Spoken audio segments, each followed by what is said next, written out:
Donald Trump appears ready to put his friendship with North Korean dictator Kim Jong-un ahead of one of America's closest allies.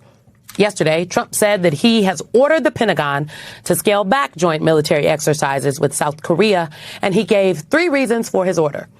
On social media, Trump wrote, quote, "Based on my very good relationship with Kim Jong-un of North Korea, I am not happy with the fact that the United States has long ago agreed to participate in joint military exercises with South Korea. These exercises are not only costly, with much of these costs paid for by the United States of America, as usual, but send a signal that is totally inappropriate and hostile to a country that, as long as Donald J. Trump has been president, has been unthreatening and respectful. Therefore, and based on the fact that it is too late to cancel, I have instructed Secretary of War Pete Hegseth to substantially reduce the joint military exercises." While somewhat unrelated, I recently asked the president of South Korea if they would like to join us in the denuclearization of the Islamic Republic of Iran. And they said, no thanks.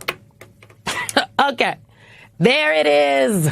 South Korea refused to join Trump's war with Iran, so Trump is siding with North Korea's brutal dictator Kim Jong-un. Tom Nichols writes in The Atlantic, quote, "When Trump makes the effort to say something is unrelated to his actions and then adds a coy question mark, it usually means it is completely related and probably his central motivation. Scaling back the exercise is, of course, an insane decision, which does nothing but hurt an ally and tempt an adversary to think correctly that American leadership is feckless. In Trump's world, every loss, every defeat is a personal insult. When things go wrong, someone must be held responsible, and that someone is never Donald Trump.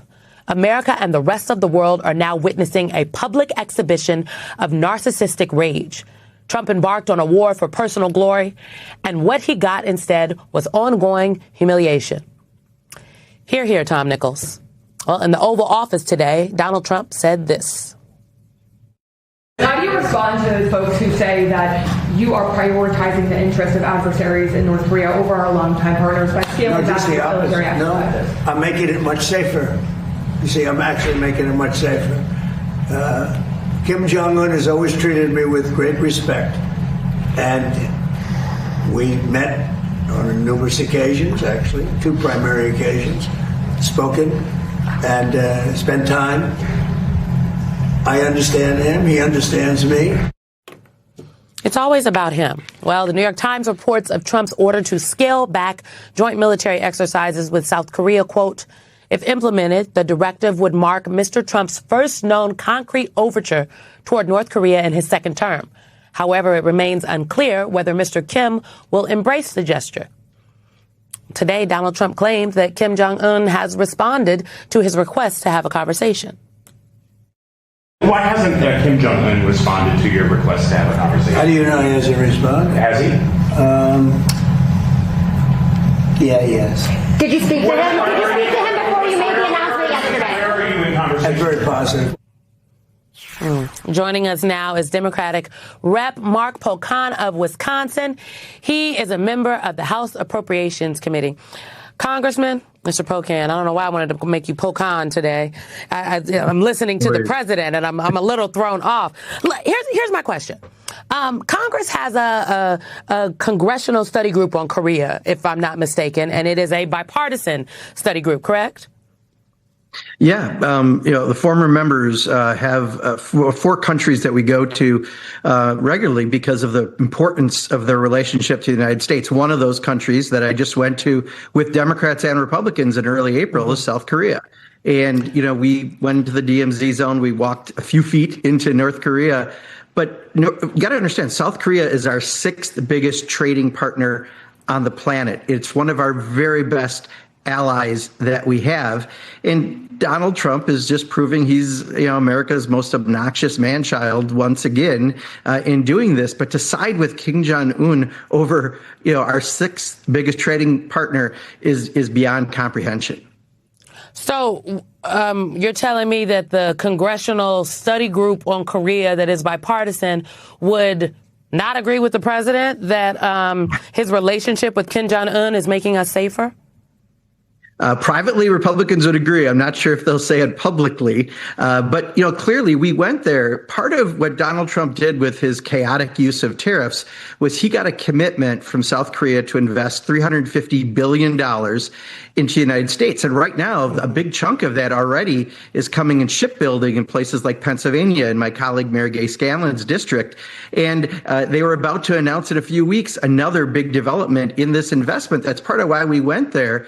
And instead, Donald Trump figures out a way to blow up something with an ally, something that's about to benefit the people of our country who are paying too much right now because of those tariffs for groceries and everyday goods. And he found another way to screw this up. It's almost incomprehensible. It's impossible to understand why he would do this at this time, other than he just thinks he has this magical relationship with Kim Jong-un, who right now is providing troops to Russia to fight Ukraine. It just, every layer of this onion is just molding and peeling as we're looking at what Donald Trump has just done. Now, when you talk to people that aren't foreign policy experts or whatnot, just regular folks out there, like people in your district that I'm sure you've been seeing at the grocery store since you've been home, there are some people that would say, well, what's the problem with North Korea? What is the problem with having a better relationship? And again, this administration often, they say these things that sound benign and they try to make them sound normal, when in reality, what the president is describing about Kim Jong-un and what he is doing in relation to our partner, South Korea, is extraordinarily crazy, as Tom Nichols noted. It's insane.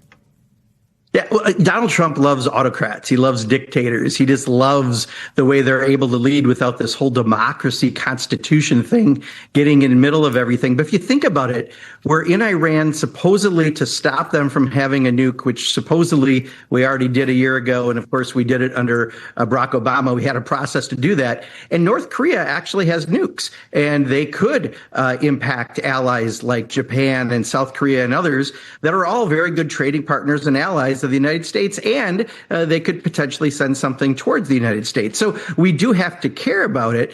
But at the same time, South Korea is just one of the very best allies we have. The whole war that happened in the 50s, we have such a great relationship since then. And so many of the products that we sell, we're selling to South Korea, which helps having jobs here in the United States. So if we really want to continue to make things in the United States and sell things abroad, which would help, invest in our economy and make everyone better off, you don't do what Donald Trump is doing. It just makes zero sense. Congressman Mark Pocan, it's the economy. Thank you.